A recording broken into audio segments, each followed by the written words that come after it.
Style.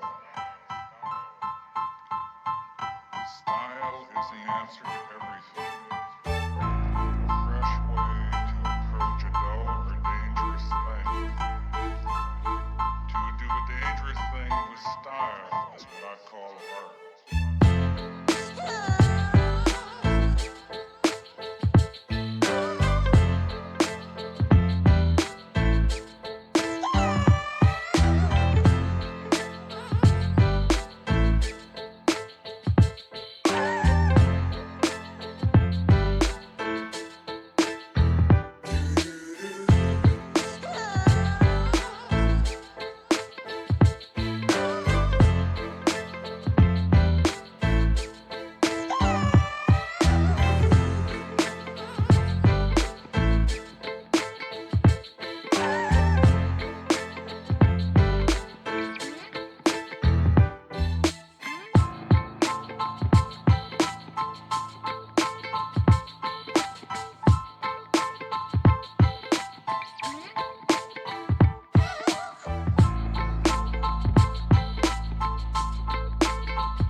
Bon, ben voilà une première étape de faite. Je t'explique un petit peu comment j'ai fait les choses. Donc, j'ai mis ma première ligne. Voilà, comme d'habitude, il faut une bonne préparation pour tout ce que tu fais. Donc là, j'ai mis ma première ligne de niveau bien alignée. J'ai tendu, tu vois, un petit cordeau pour vérifier mon alignement et être sûr que je sois bon. Bon, j'ai un petit souci, les lambourdes, elles sont pas top, elles vrillent un petit peu, donc je t'avoue que c'est pas forcément évident. Mais bon, voilà, on y arrive quand même. Donc, ici, j'ai prévu de la dalle sous-plot, donc c'est en béton, pour pouvoir renforcer vraiment au niveau du jacuzzi. Donc j'en mets pas partout, des fois j'en mettrai peut-être quand il me manquera un petit peu de hauteur, mais j'en mets surtout là où va y avoir le jacuzzi. Donc le jacuzzi va être à peu près placé sur toute cette partie-là. Donc ici, je prévois la dalle sous-plot pour renforcer. Donc j'ai réglé tout niveau et j'ai mis du sable, donc tu vois c'est du sable à maçonner hein, tout simplement. Pour pouvoir gérer un petit peu, tu sais, le terrain des fois il n'est pas forcément bien droit, donc je mets juste un tout petit lit de sable pour gérer un petit peu les irrégularités du sol. Donc là tout ça est fait, la première ligne est faite, on a un plot à peu près tous les 40, entre 40 et 50. Ici c'est bien renforcé au niveau de jacuzzi, tu vois j'ai vraiment rapproché les plots pour être sûr d'avoir une bonne prise en dessous. Donc ça c'est fait, donc tu vois je règle tout. Laser, donc mon laser avec ma pige, et après je repars au niveau pour vérifier un petit peu chaque réglage de chaque lambourde. Donc là on est déjà sur une première étape de fait. Je viendrai fixer aussi une lambourde au mur, mais ça je le ferai après une fois que j'aurai fait toute la partie là, et comme ça j'aurai déjà une prise au mur et un bon maintien à ce niveau là. Donc ça c'est fait, maintenant il est l'heure d'aller chercher les enfants à l'école, je vais chercher les enfants et puis après, eh ben écoute je vais rattaquer ça, hein. Je vais peut-être avoir un petit peu de temps, pas grand chose, mais je vais pouvoir continuer un petit peu cette partie là, ça m'avancera pour demain. Donc bah écoute, go.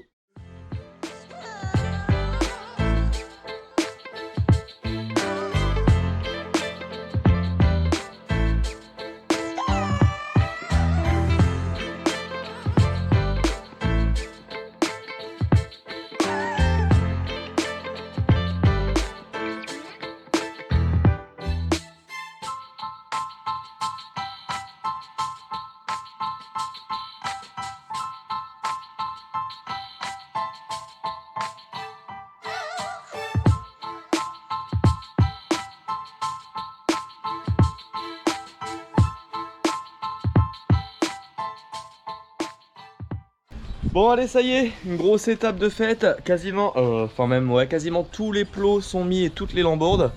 Ça n'a pas été facile parce que les lambourdes que j'ai, elles sont vraiment pas belles, elles sont pas droites, il y en a plein qui sont vrillées. Donc ça a été compliqué de mettre toutes ces lambourdes correctement, mais on n'est pas trop mal. Donc cette première étape là est presque finie, moi je m'occupe de faire juste les bouts manquants de chaque côté et pendant ce temps là, Chérie, elle attaque la troisième étape qui est de poser les bandes d'étanchéité. les bandes d'étanchéité. Donc en fait, ces bandes-là, elles sont là pour protéger les lambourdes en bois quand tu as de l'eau qui va venir tomber entre les lames dessus, et ben au moins elle sera pas directement sur le bois. Même si on est sur de la lambourde en classe 4 qui résiste à l'eau, tu peux rajouter quand même ça, ce qui est mieux pour que ton bois il perdure beaucoup plus dans le temps. Donc chérie, elle s'occupe de ça. Donc tu vois comme il y a une paire de mètres. Donc là il y a eu 160 plots demi. Donc j'ai mis du 8, du 80 140 mm et du 140 230. Et tu vois là, tu peux vraiment voir toutes les différences qu'il y a. Tu vois là on a du 140 230 et là tu vois à d'autres endroits on a du 80 140. Donc pour le réglage, tu vois c'est très simple. Tu viens, tu tournes, donc ça dévisse. Et quand tu retournes dans ce sens là, ça te fait monter en fait ton plot. Et tu fais tous tes réglages comme ça. Moi j'y suis allé avec le niveau de 2,50 m. Et à chaque fois je réglais chaque lambourde, chaque plot. Donc tu vois ça fait un petit peu de manutention à faire. Mais voilà, au moins là on a une base qui est pas trop mal. Mais tu vois les lambourdes là, tu la vois celle-ci comment elle fléchit. C'est vraiment pas top. Les autres ça va encore. Mais il y en a certaines où c'est pas dingue. Mais une fois que je mettrai les lames, je pense que ça ira beaucoup mieux. Donc ici comme tu peux voir, on a pas mal de dalles béton. Donc c'est comme je t'avais expliqué, je renforce au niveau du jacuzzi. J'ai espacé mes lambourdes de 40 cm d'anthrax. Donc en gros on doit avoir un vide de 35 entre chaque lambourde. Et j'ai vraiment rapproché les plots un maximum et j'ai mis de la dalle de béton pour assurer le maintien à l'emplacement du jacuzzi. Donc là on est pas mal et tu vois à cet endroit là, vu qu'il y aura beaucoup moins de poids, j'ai simplement mis les plots, j'ai pas mis trop de dalles. J'en ai mis quelques-unes à quelques endroits. Mais je me suis dit que j'allais pas en mettre partout. Donc tu vois, toute la base est faite, ça fait vraiment beaucoup de plots. Mais écoute, ça se passe pas trop mal parce que les plots se règlent plutôt bien. Donc ça c'est cool. Donc maintenant chérie, elle fait l'étanchéité, moi je finis tous les petits bouts. Et puis ça sera une bonne chose de faite. On reviendra après pour la prochaine étape.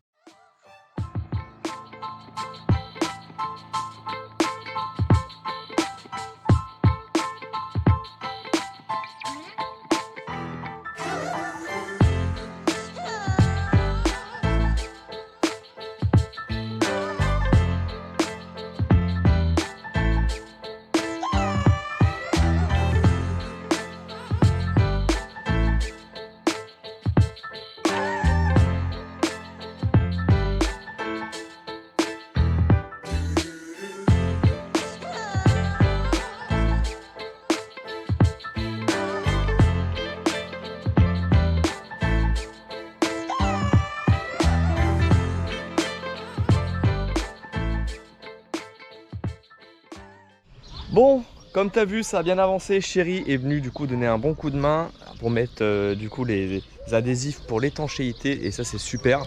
Ça me fait quand même bien avancer. Elle m'a vissé aussi les plots tout à l'heure sur les 2 dernières rangées. Donc c'est des petites choses, c'est des petites choses qui font gagner quand même beaucoup de temps. Donc je te réexplique un petit peu comment ça s'est passé. Donc là on a à peu près 170 plots en tout. Ici, je ne me suis pas arrêté à la taille finale de la terrasse. Moi, ce que je vais faire, je te montrerai quand j'y viendrai. Mais en fait, si tu veux, je me laisse un petit peu d'espace pour voir comment je vais placer ma dernière lambourde et pour faire mon retour pour la façade de la terrasse. Donc maintenant que c'est fait, les adhésifs sont mis. Moi, j'ai fixé là-bas ma lambourde au mur. Et pour ça, je te montre ce que j'ai utilisé. J'ai utilisé de la vis comme ça. Ça c'est de la vis sans cheville. Donc c'est de la vis que tu perces avec une mèche de 6,5. Et en fait tu viens la visser directement. Tu perces à travers ta lambourde et ton mur. Ce qu'il faut que tu fasses, c'est que tu viennes chercher bien ton joint. En fait, là, ne prends pas le creux du parpaing là où tu n'as qu'une paroi. Essaie de venir chercher là où tu as du joint. Donc là où tu as du ciment pour que ta vis tienne bien. Donc tu viens percer ta lambourde, ton mur. Et après tu viens visser ta vis directement dedans. Et en fait quand tu es dans du dur, eh ben, elle prend et ça t'évite de devoir mettre des chevilles. Donc là j'ai fixé cette lambourde là. Tout est fait. Maintenant la dernière étape avant la pose de la terrasse en elle-même, des bois de terrasse, et ben, ça va être de faire quelques entretoises à certains endroits. Donc les entretoises c'est quoi? Ça va être des bouts de lambourde que je vais mettre comme ça en fait à plusieurs endroits pour maintenir l'écartement des lambourdes correctement partout, même si les les lames de terrasse vont faire office d'entretoise, hein, parce qu'elles vont être prises directement dessus. Tu en mets quelques-unes, ça fait pas de mal. Ça te permet de bien rigidifier ta structure en elle-même. Donc écoute, eh ben, je m'attaque à ça, entretoise, et ça sera bon pour aujourd'hui, parce que là on est sur une bonne journée. Il a fait super chaud, je pense que j'ai le dos qui doit être complètement cramé. Donc voilà, j'aurais peut-être dû garder le t-shirt, mais franchement, il faisait trop chaud. J'aurais pu aller dans la piscine aussi, ça m'aurait bien rafraîchi. Mais faut que ça avance. Donc eh ben écoute, on continue ça entre toises et après ça sera la partie lame de terrasse.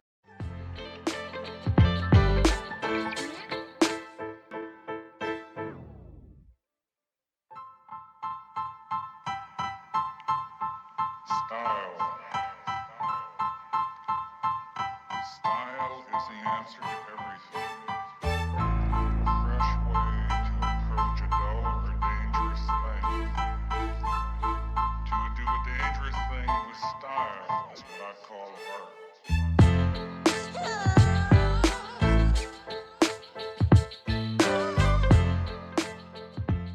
Et on est le lendemain, tu vois, on est sous une petite pluie. C'est un peu chiant, mais bon, tant pis, hein, on va faire avec. Ça va pas m'empêcher de continuer cette terrasse et je vais te montrer un petit peu là où on s'en est arrêté hier. Donc hier, j'ai fini tous les lambourdages, toutes les entretoises.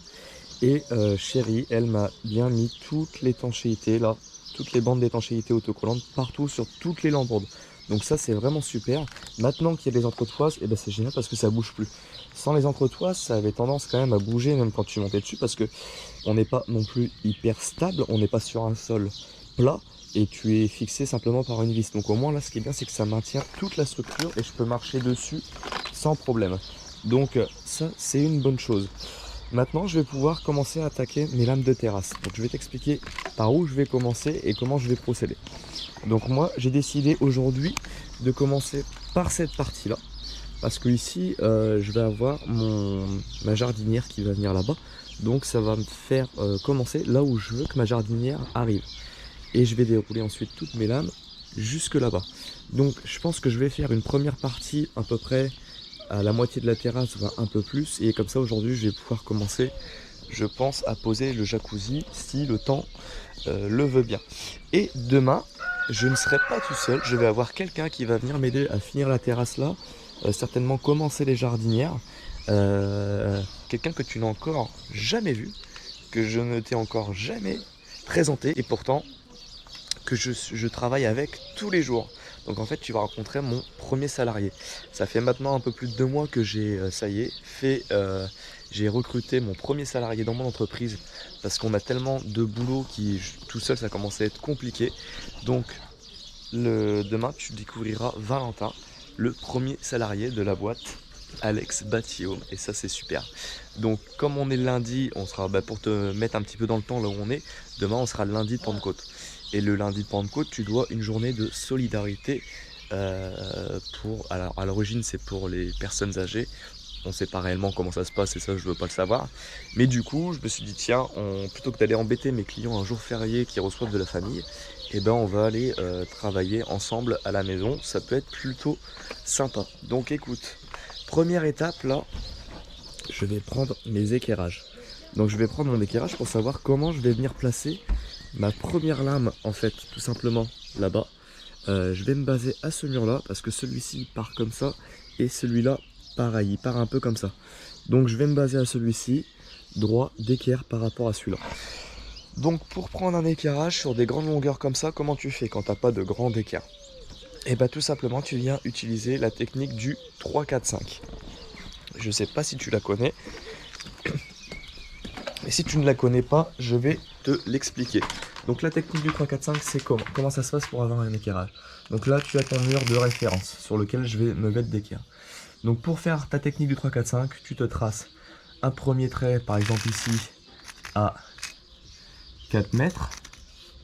Ensuite, tu te traces un deuxième trait ici à 3 mètres. Ok, 3 mètres, 4 mètres, enfin un trait où tu te fais un repère à 3 mètres en fait. Là, tu te refais un repère à 4 mètres.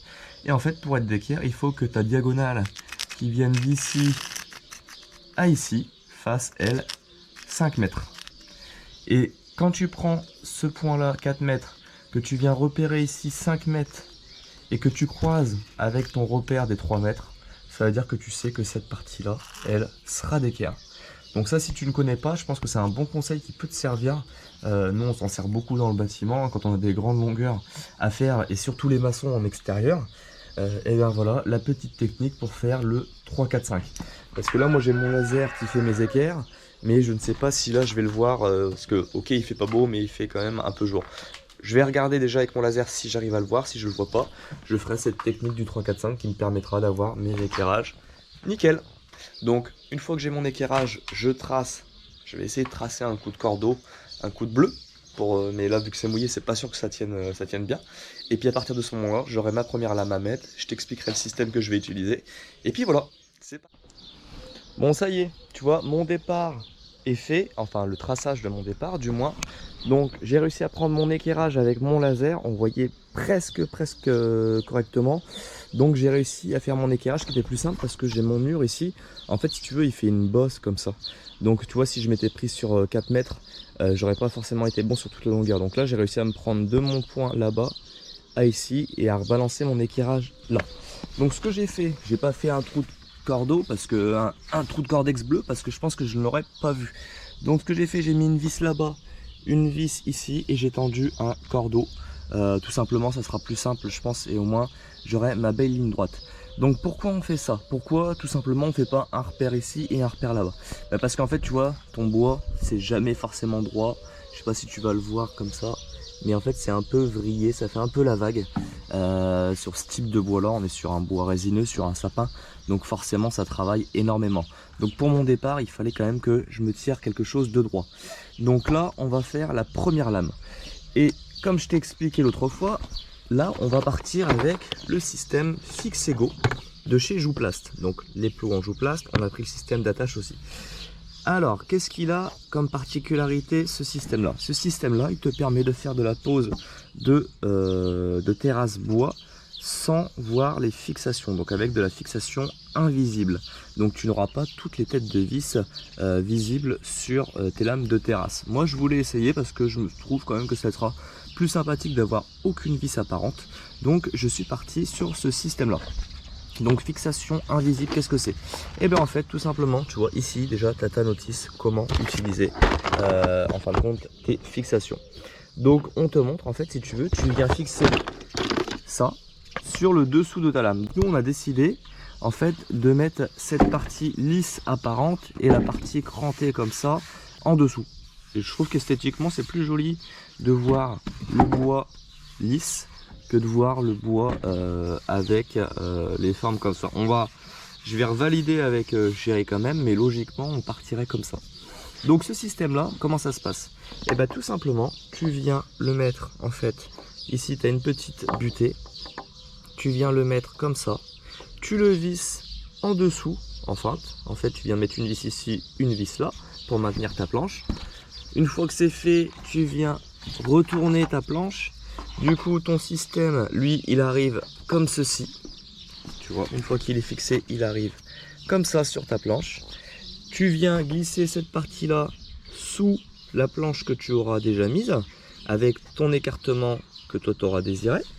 Et tu viens le visser par ici, avec dans ta lambourde. Et en fait, compte, ça va te maintenir ton bois. Et ça te fera aucune fixation apparente. Ça sera caché sous la prochaine planche en fait que tu vas venir mettre ici. Donc le système est très bien conçu. Déjà tu as toutes tes vis qui sont fournies avec le nombre de taquets nécessaires. Et tu as aussi tes taquets de départ et de finition. Donc c'est ça que je vais venir t'expliquer. Même si c'est déjà écrit sur la notice. Tu vois, en fait pour ton départ, tu vois, il te montre un petit peu comment ça se passe. Tu as différentes méthodes, donc tu as pour le départ et pour la fin. Ton départ ici, tu vois, tu le centres sur ta lambourde. Il te montre en fait comment venir le fixer sous ta planche. Et ton départ sur ta lambourde, tu vois, ici, là. Et ensuite, cette pièce-là, elle va venir s'emboîter. Alors attends, je vais essayer de te montrer ça correctement. Elle va venir s'emboîter en fait dans l'autre taquet. Donc on va dire que c'est comme d'hab, hein, c'est toujours le départ le plus long. Et une fois que c'est parti, tu viens visser sous tes planches tes autres taquets et tu les mets pas au centre de ta lambourde. Oh, forcément si tu mettais celui-ci au centre, eh ben, j'aurais plus de place pour mettre l'autre. Donc tu viens décaler d'un côté là, la prochaine planche tu mettras de l'autre côté et ainsi de suite. Tu viens en quinconce pour pas que tes taquets eux viennent buter l'un contre l'autre, pour pas que tu aies un décalage sur tes lames sur la profondeur. Donc là ce que je vais faire, c'est que vu qu'ici j'ai mon alignement de fin de début de terrasse, hein, fin ou début de terrasse, ici je vais avoir ma jardinière qui va commencer là, et bien je vais venir mettre du coup ces petits taquets là comme ceci. Donc tu vois, tu viens les visser comme ça, pardon.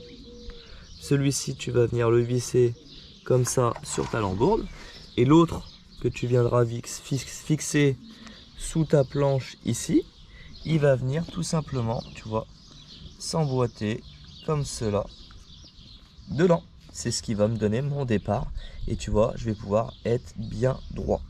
Donc franchement, là rien de compliqué. Ton départ, tu viens fixer ton taquet tout le long de ta ligne là, de ton cordeau, et celui-ci tu viens le fixer ici, alors au bon emplacement. Et pour donner le bon emplacement du coup sous ta planche, donc tu vois, moi ce que je ferai à chaque fois, c'est que je retournerai ma planche comme ça et je me baserai par rapport à ma lambourde ici. Donc là ici, il va venir se mettre dans ce sens là pour avoir le jour en dessous qui vienne bien se glisser dans celui-ci, et pour avoir mon départ, savoir où est-ce qu'il faut que je le mette, là ou là ou là, et bien tout simplement j'en prends un autre, tu vois, je reprends le même que je viens mettre dans ce sens là, hop. Et tu vois, ici, en fait, ça va me donner là mon départ. Si je me mets à ras de ma planche, après je peux me mettre à ras ou je peux me décaler un peu partout, mais il faudra que je me décale exactement pareil. Donc ce que je vais faire, c'est que je vais me baser, moi, ras de planche, ici. Je vais venir fixer celui-là, je retire celui-là, et celui-là, il sera au bon emplacement. Rien de compliqué, il faut juste prendre son temps pour le départ. Une fois que c'est pris, tu as pris le temps, tu peux dérouler tes lames. Donc là, c'est parti. Je vais fixer tous mes taquets le long de mon cordeau et tous mes taquets le long de mon bois. Première étape. Et ensuite, il te montre, tu vois, il se casse en deux, c'est là les taquets. Il te montre quelle partie du taquet, donc on va le faire ensemble. Hop. Moi, je vais venir casser, tu vois, tout simplement. Hop. On casse en deux. Et là, celle qu'il va falloir que je garde pour ici. Donc, ils te disent que la partie, tu vois, cette partie-là, c'est pour l'étape 9. Donc, l'étape 9, c'est l'étape de fin de ta terrasse. Et celle-ci, c'est mon étape 4. L'étape 4, c'est pour mon départ. Et donc, je vais fixer ça comme ça ici. Et je vais fixer celui-ci là et là. Et ça va pouvoir, et je vais pouvoir dérouler mes lames. Donc là, il faudra bien que je fasse attention. Cette partie-là, elle, de pas la centrer, tu vois, sur ma lambourde, de la décaler à gauche ou à droite. Faire pareil partout pour mes prochaines qui vont venir, pas tomber au milieu. Alors que celui-ci, je vais pouvoir le mettre dans l'axe de ma lambourde pour tomber dans l'axe ici. Ça fait beaucoup d'explications, hein, je sais, mais c'est pour essayer que tu comprennes le mieux possible. Donc n'hésite pas à re-regarder cette scène le jour où toi tu vas utiliser le système Fixego de chez Jouplast. Bon allez, c'est parti, je me lance dans cette aventure, je fais ma première ligne et puis après je te reprends pour voir un petit peu ce que ça a donné.